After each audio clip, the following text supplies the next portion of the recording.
Welcome back to the Kennedy Dynasty podcast. I'm your host, Alyson, and today I have an episode that, I'm going to be honest, surprised me a little bit. So I'm excited to get into it, but obviously we have to do our segments first. So to get started, let's do our In the News segment. Big news story of the past 7 days.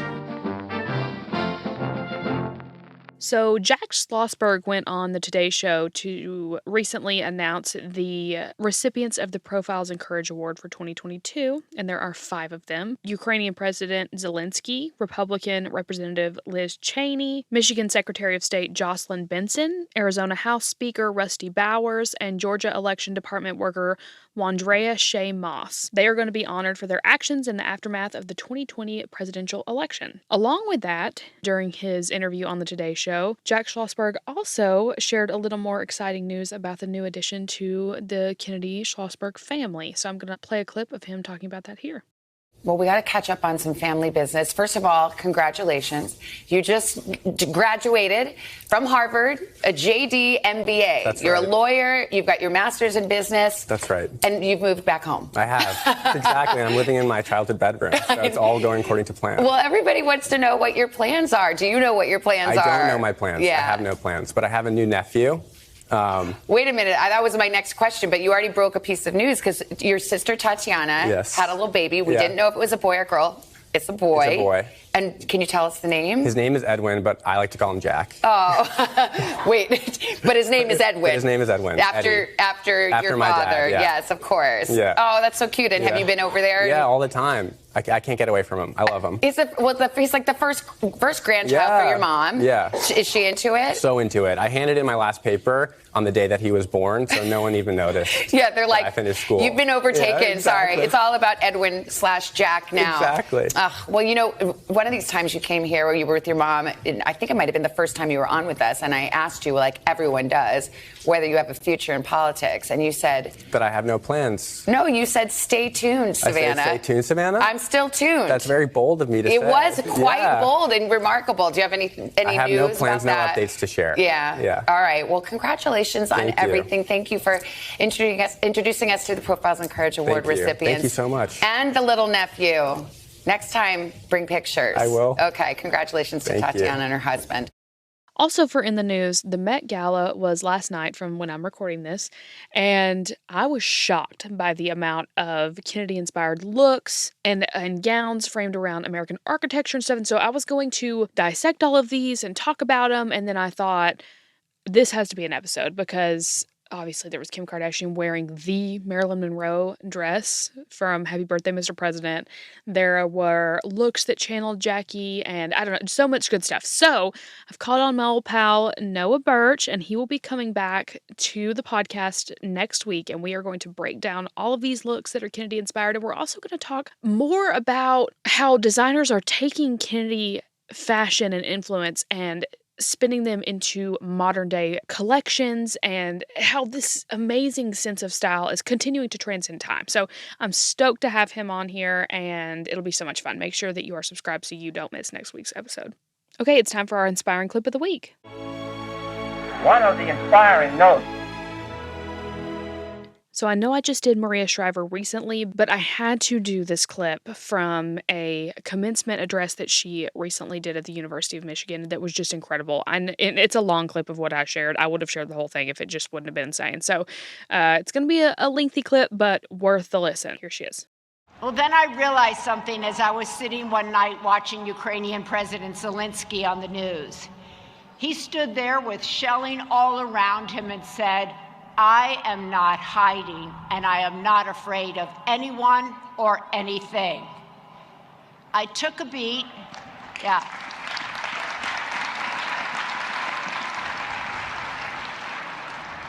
As I watched him and took a beat, I said to myself, wow, Maria, you are hiding. You are scared to walk into the big house. What is up with you, girl? Come on. I mean, you've interviewed presidents, criminals, dictators. You were married to the Terminator, for God's sake. You have covered riots, conventions, inaugurations, and given countless speeches before. What are you afraid of? Not being good enough? Embarrassing your son? Are you worried you'll just be compared to your uncle, President John F. Kennedy, who first announced the idea for the Peace Corps in his speech at Michigan? Yeah.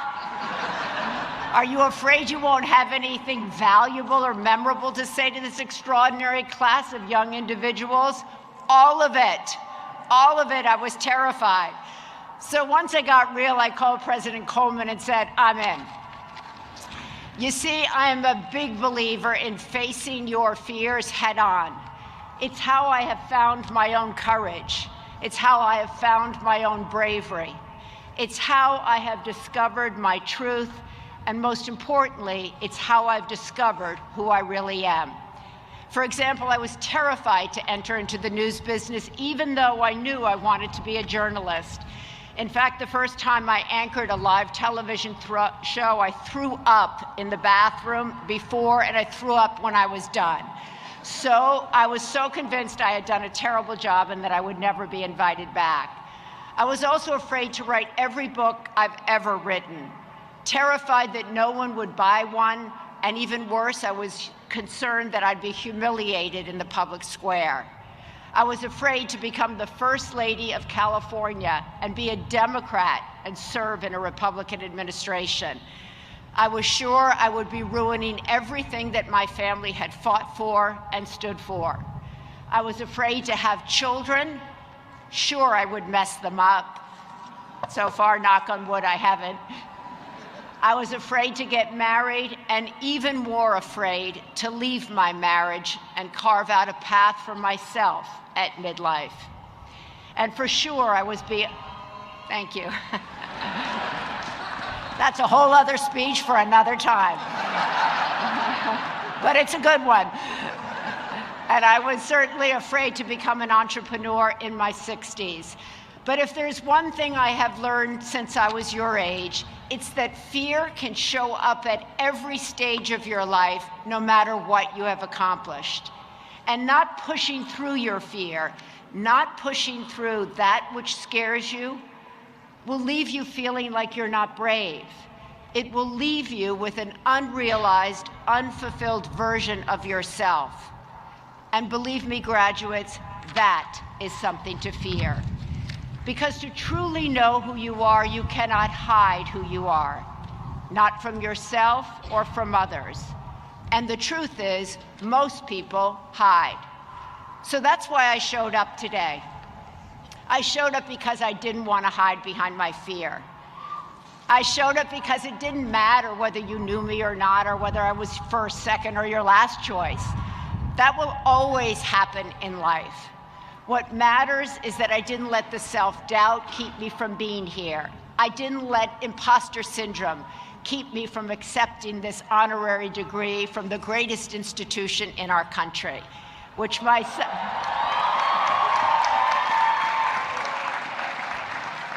And on the plane here, my son reminded me that I was worthy of receiving it when I told him, I don't think I'm worthy. He said, Mommy, they wouldn't give it to you if you weren't worthy.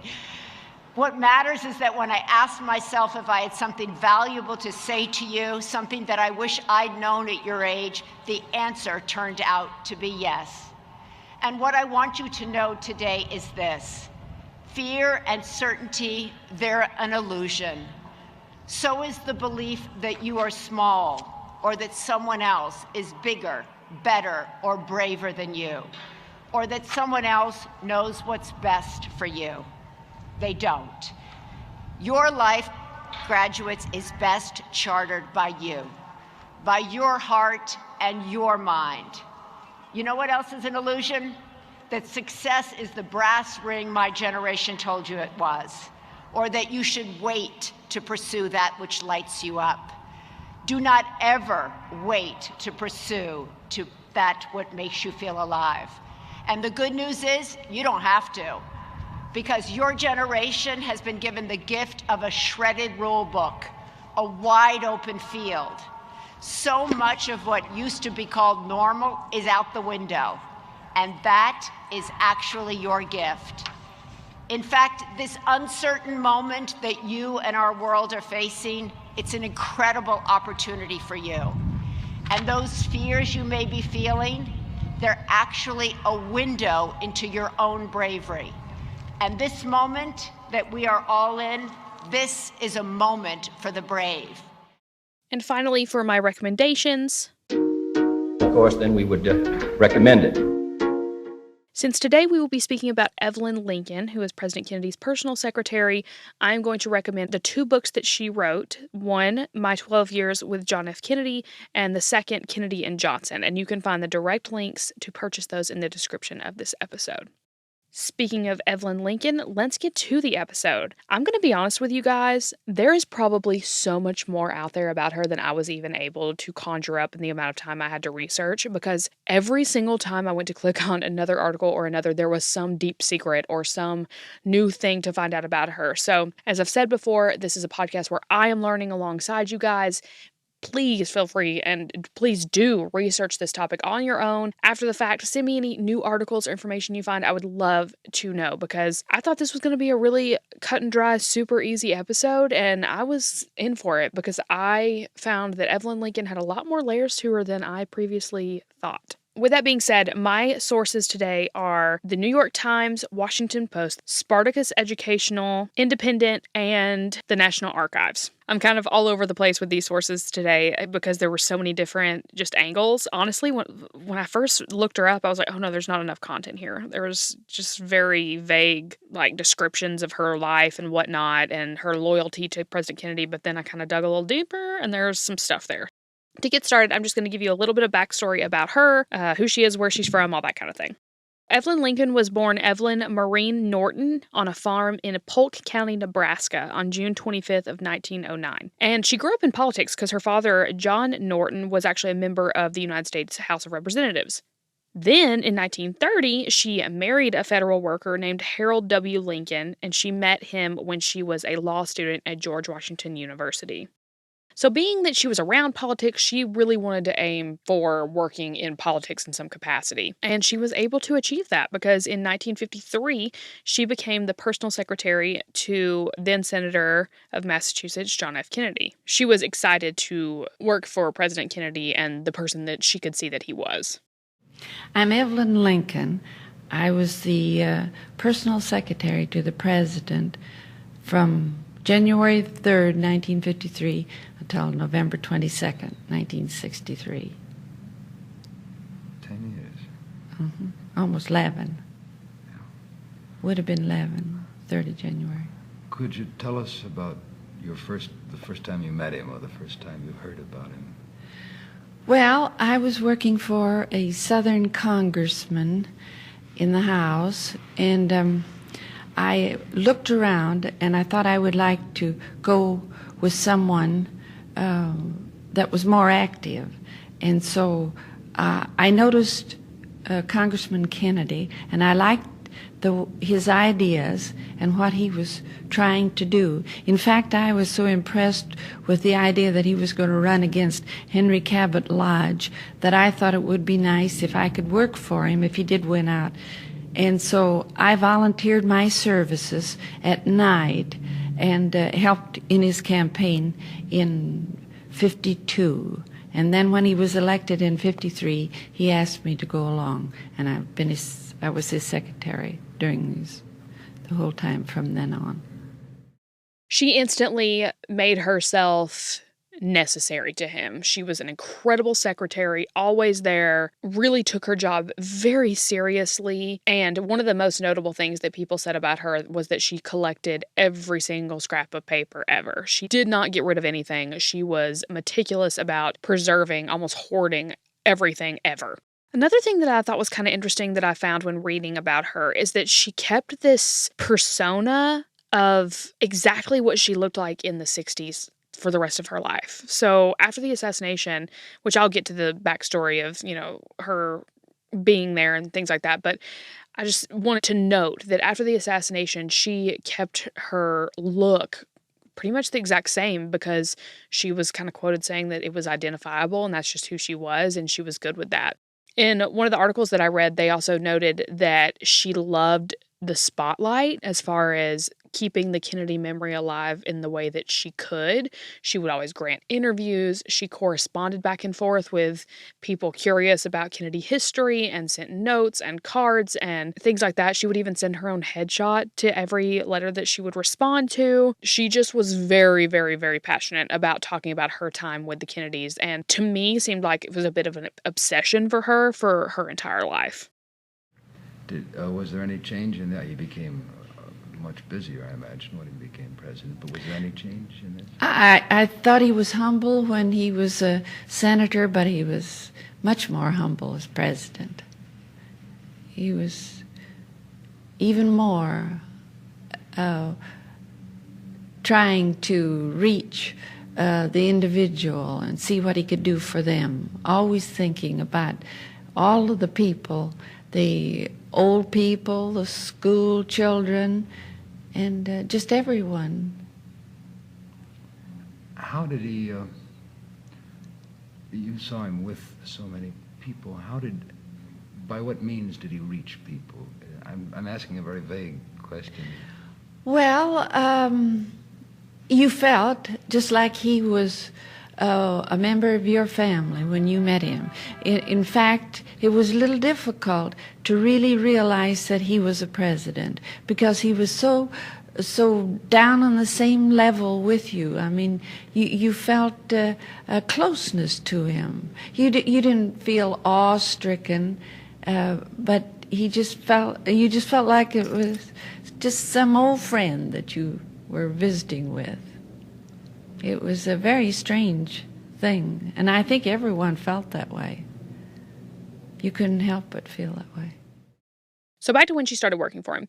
She claimed herself that she was one of the first to know about Jackie. She was very close to him, obviously handled all of his day-to-day things, and learned a lot about him in the process. The New York Times says that Mr. Kennedy's election to the presidency elevated his personal secretary to a public figure. Her office next to the president's became a nerve center at the White House, partly because of the candy dish she kept there along with the humidor full of gift cigars, not up to presidential standards, and partly because of the West Wing's layout. Miss Lincoln had a direct view of the president in his office, and the president had to walk through her office to get to cabinet meetings. Her office also had a television set on which the president and aides watched the nation's first manned spaceflight and other major events. What about his sense of humor? Oh, well, he always had that. Always. You could tell by the kind of twinkle in his eye that he was ribbing you or or giving you, going to say something real funny. But he always had a sense of humor.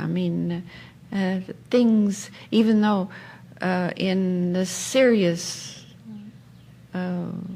part of things and negotiations and things like that, he always had a release by maybe making some little remark which would relieve the tension. People were all tensed up, but he could say some little thing that would relieve it.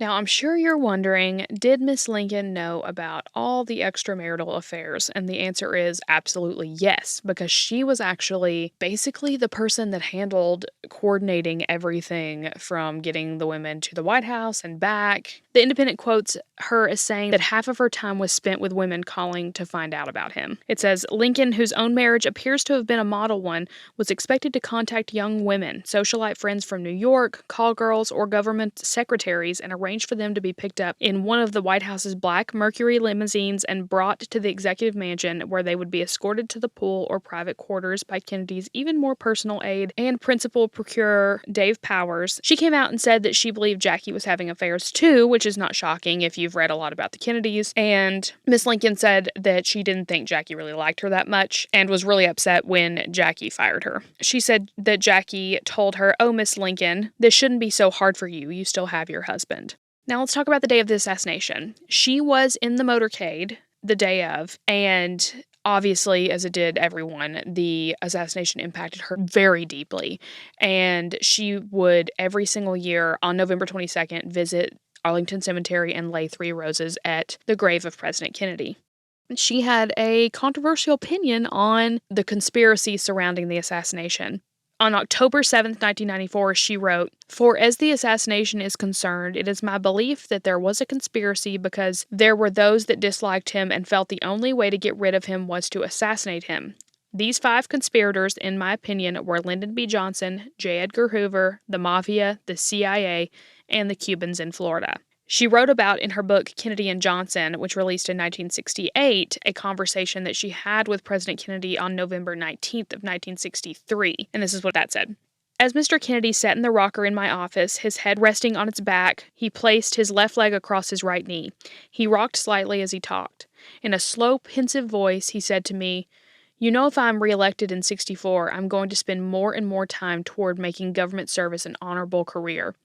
I would like to tailor the executive and legislative branches of government so that they can keep up with the tremendous strides and progress being made in other fields. I'm going to advocate changing some of the outmoded rules and regulations in Congress, such as the seniority rule.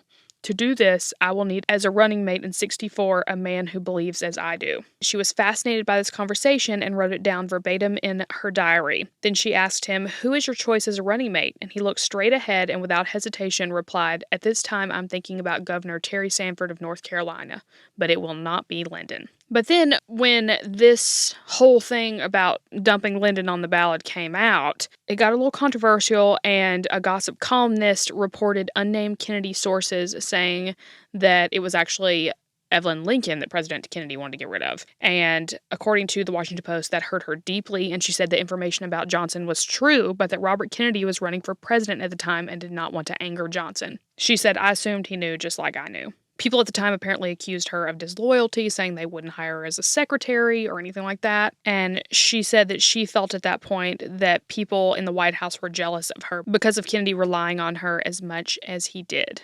Evelyn Lincoln kept a diary that apparently had some dishy things in it. I couldn't find the diary published because she said she would release it only after her death, but I couldn't really find it. It looked like the JFK library had pages, but they weren't viewable to me. At least most of them weren't, so I didn't really get to dive deep there. If you find anything on that, though, send it to me because I'm curious. There were a bunch of little stories and stuff about her knowing about the secret tapes, which that was kind of controversial when that came out, and she totally defended Kennedy and said that wasn't malicious, it's just for records, and, a bunch of little things like that she always stood up for him with, without a doubt, just was incredibly loyal. One other question. You spent so much time with him. This is a hard question, but what did he give to you personally and as a human being? Well, I also felt like I should do everything I could to help him in what he wanted to do. Long hours didn't mean anything to me, and I also wanted to see that his personal needs or anything that would make his life a little easier, it was a pleasure for me to do it. And since he's gone, it seems like the bottom's dropped out. Yeah, it does. It does. Yeah, completely. Where do we go from here? Yeah. Well, I'm sure that when we pick up the pieces, there'll be a purpose. Bill, can you think of any? It's just wonderful, really. No. He really inspired me. He really did. I think he inspired all of us very much. Yeah, he was a wonderful man. Now I'm going to tell you where I was really surprised and dove down a hole that was pretty nuts. So when it came to my research with the National Archives, it seemed that Evelyn Lincoln was hiding a little secret. So you remember all those pieces of paper and all the things that I was telling you she collected and kept? Well, they weren't really for a great reason. Come to find out, after the assassination, she actually basically stole a bunch of stuff from the Oval Office or from President Kennedy's office, the papers that she had, all that kind of stuff. She took a bunch of it. And the way that they found out about this is when the Kennedy Library was trying to piece documents and stuff together, there was a ton of stuff missing, and everyone was like, who has this? Long story short, after an investigation, it was uncovered that Evelyn Lincoln had been giving a bunch of stuff to this guy named Robert White, who was in no way related to Theodore White, just to clear that up. But he was a huge collector of Kennedy memorabilia. And National Archives says that their relationship began when a then teenaged White wrote to President Kennedy. And Lincoln responded to the boy's letter, and through their correspondence, they cultivated a friendship. As he grew older, White began buying materials from Lincoln, selling off some items to support purchasing other materials. He may have received other materials as gifts from her. Upon her death in 1994, Lincoln bequeathed a large number of items to White and a lesser amount to the Kennedy Library. So after that, basically a big old battle ensues where the Kennedy Library is trying to figure out what they can obtain. JFK Jr. and Caroline are figuring out what they can obtain. And it becomes this huge back and forth trying to get all the stuff that Evelyn Lincoln took from the White House that she wasn't supposed to. And literally sold and or gave to somebody to sell or keep or do whatever. It was wild. A lot of stuff was obtained back. I think White got to keep a bunch of stuff, but basically the majority of the stuff that happened within the White House years, they were able to get back. It's a long article. Go check it out. It's literally on the National Archives website about all of this, and I thought it was freaking wild because, I mean, as loyal as Evelyn Lincoln was, and I think she was probably an excellent secretary, I just thought it was pretty crazy that she took so much stuff. So send me your opinions on this. Go read this article and send me what your thoughts are. I'm so curious and I want to have conversation about, like, how do we feel about Evelyn Lincoln? Anyway, that's my episode for you. Like I said, it went a direction I did not expect, but I was kind of here for it and interested. So I hope you enjoyed it. We have a newsletter now, which is awesome. So go to Kennedy Dynasty Instagram at Kennedy Dynasty, or click the direct link I'm going to put in the description of this episode to subscribe to our newsletter. You can keep up with blogs. You can keep up with what's going on our socials, what interviews are coming up, all that kind of stuff there. And I really want you to subscribe because I just think it's really great. Make sure you rate the podcast 5 stars, write a positive written review if you enjoy it. You guys know how much that helps me out, and I appreciate you more than you know. And I will talk to you guys next week. And vote for Kennedy, vote for Kennedy, keep America strong. Kennedy, he just keeps rolling up. Kennedy, he just keeps rolling up. Kennedy, he just keeps rolling up.